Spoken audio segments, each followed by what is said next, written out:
Uma das pseudo-jornalistas militantes que mais tem acesso aos bastidores do governo Lula revelou detalhes que mostram o tamanho da crise interna que está em andamento nesse momento no Planalto. Eu já vou mostrar para você que crise é essa, mas antes eu preciso comentar uma outra situação que também é uma crise diretamente relacionada ao governo Lula. Uma das principais narrativas adotadas por Lula em sua campanha à presidência em 2022 foi a de que o povo brasileiro voltaria a comer picanha e tomar uma cervejinha. Por mais vaga e ridícula que fosse, essa narrativa convenceu muita gente e Lula comentava orgulhoso em eventos internos da sua campanha sobre a aderência desse discurso. Depois de tomar posse, Lula percebeu que fazer com que isso acontecesse na prática seria muito mais difícil do que o trabalho de simplesmente fazer a promessa, mas contou com a ajuda da militância política dentro do jornalismo. Você deve estar lembrado de uma cena icônica de uma pseudo-jornalista usando oscilações no valor das ações de algumas empresas específicas, como a de uma famosa rede de atacarejo, para dizer que as promessas de Lula estavam sendo cumpridas. O problema é que, uma hora ou outra, o furo aparece, a conta fecha, os pingos são colocados nos is. Me permita ler aqui algumas manchetes da manhã dessa sexta-feira, 8 de novembro de 2024, e eu fiz questão de extraí-las dos veículos de imprensa tradicionalmente militantes de esquerda.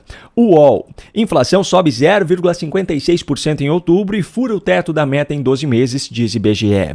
Folha de São Paulo. Inflação acelera 0,56% em outubro, acima das projeções.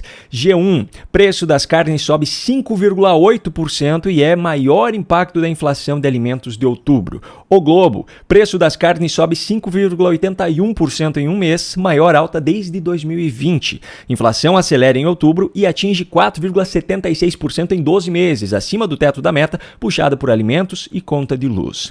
Agora, lembra daquela sugestão do ministro do Trabalho, Luiz Marinho, que disse: se a alface está cara, substitua por chicória? Pois é, Folha de São Paulo. Preço da carne bovina volta a subir e brasileiro recorre a ovos e peixes, aponta a pesquisa. Mas calma que ainda não acabou. G1. Consumo de cerveja deve voltar a crescer no Brasil em 2024, mas bebida deve ficar mais cara. Bom, se nem essa, que era uma das narrativas mais vagas de Lula, já não está mais funcionando, imagine então as outras. Só que todos esses dados preocupam apenas o povo, porque para o seleto grupo de autoridades que são bancadas pelo povo, por sinal, as preocupações e as prioridades são outras. De acordo com uma matéria da coluna de Cláudio Humberto no Diário do Poder, o Tribunal de Contas da União liberou uma área de 86 metros quadrados no mezanino da sede do tribunal em Brasília para que seja instalado um salão de beleza para atender os ministros e demais servidores. Segundo a matéria, a taxa de uso será de R$ 2.800, já com água, luz, limpeza e segurança inclusos. Mas o contrato firmado entre o TCU e a empresa estima que o faturamento mensal do empreendimento pode chegar a R$ 127 mil. Dentre os serviços previstos estão a massagem relaxante pelo valor de R$ 115, cortes de cabelo por cerca de R$ 86 e até depilação íntima de contorno por cerca de R$ 80. A reportagem menciona ainda que os servidores do tribunal são penalizados com multa caso estejam sem crachá, com uniforme sujo ou mal apresentado. Eu, sinceramente, não preciso nem comentar sobre isso. Agora, como eu prometi lá no início do vídeo, vamos à revelação feita por uma das pseudo-jornalistas militantes que mais tem intimidade com integrantes do governo Lula, do STF e também do Congresso. Antes disso, deixa só tomar aqui o meu suplemento alimentar, o Olivier, que eu tomo todos os dias para melhorar o meu sistema imunológico, melhorar a minha saúde cardiovascular, para proteger as células beta-pancreáticas e prevenir o envelhecimento precoce, entre várias outras coisas. Se você quiser saber mais sobre esse suplemento natural extraído da polpa da folha de oliva, escaneie o QR Code que está aparecendo no canto da sua tela neste momento ou clique no link que eu deixei aqui na descrição do vídeo. Muito bem, vamos lá. Veja o que Natuza Neri falou sobre uma reunião entre Lula e alguns dos seus ministros ontem para discutir sobre o corte de gastos. Segundo me disseram, os 3 resistentes a corte nas suas áreas são o Wellington Dias, que é o ministro do Desenvolvimento Social, do PT, o Camilo Santana, que é o ministro da Educação, e tinha mais um. E o Luiz Marinho, que é o ministro do Trabalho. E que a coisa chegou tão ali na tensão, que o Luiz Marinho disse: não, eu não aceito. Se fizer isso, eu me demito. Tchau.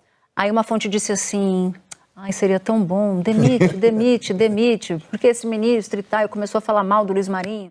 E teve um outro que disse que também se demitiria. O Lupe deu uma entrevista de uma página para o Globo falando, se tiver corte na minha área, o ministro da Previdência, eu vou embora. O descontentamento de alguns dos ministros não é nenhuma novidade. A jornalista militante, que sempre tem contato pessoal com integrantes do governo, trouxe informações sobre a reunião especificamente. Mas tanto Luiz Marinho, que é o ministro do Trabalho, quanto o Carlos Lupe, que é o da Previdência Social, já haviam falado abertamente à imprensa que pretendiam pedir demissão de seus cargos caso cortes fossem feitos em benefícios dentro das suas respectivas pastas. Só que todo esse escândalo que eles estão fazendo é por um motivo muito simples e muito diferente daquilo que eles tentam fazer com que pareça. Todos ali são políticos, todos eles pretendem continuar na vida pública e disputando cargos eletivos mesmo após o fim do governo Lula. Todos eles querem preservar as suas respectivas imagens perante os seus eleitores e não querem de jeito nenhum serem lembrados como ministros que fizeram cortes em benefícios. Todos eles sabiam muito bem desde o início que Lula é o típico populista irresponsável, o cara que torra dinheiro imoderadamente, tanto em programas sociais para manter a sua imagem como político, quanto nas suas próprias regalias. Todos esses ministros surfaram essa onda de populismo para promover os seus próprios nomes, só que agora que os fios soltos estão aparecendo para todos os lados, como o desespero para aumentar a arrecadação do governo não foi suficiente e chegou o momento de cortar gastos para estabilizar a crise, eles querem pular fora para desvincular os seus nomes desses cortes. E eu faço questão de reforçar aqui, são cortes de gastos para estabilizar a crise, para mantê-la no patamar caótico que ela já está, mas muito longe ainda de resolver a situação. Enfim, certamente nesse momento, Lula não está preocupado com pedidos de demissões de ministros, já que ele tem alguns nomes já na fila esperando para serem acomodados em ministérios, como é o caso de Arthur Lira, que em breve deixará a presidência da Câmara, e de Edinho Silva, que está terminando seu segundo mandato como prefeito de Araraquara, em São Paulo, e não conseguiu eleger um sucessor. Mas essa situação evidencia que Lula está provando do próprio veneno, pois atraiu para perto de si políticos que têm o mesmo modus operandi dele. Lula está rodeado de políticos que estão nesses cargos apenas para sugar o máximo possível de recursos e para promover os seus nomes perante aqueles eleitores mais manipuláveis. Quando a crise sai do controle, todos eles querem se isentar da culpa, querem jogar a responsabilidade para os outros, como Lula fez em uma entrevista que eu mostrei ontem, culpando os empresários pela crise econômica do governo. Para os ministros agora, basta um pedido de demissão para que eles saiam como heróis na visão dos eleitores mais manipuláveis. Para o presidente, no entanto, o buraco é mais embaixo. Mas, convenhamos, ninguém foi obrigado a se candidatar à presidência, não é mesmo? Um grande abraço e até a próxima.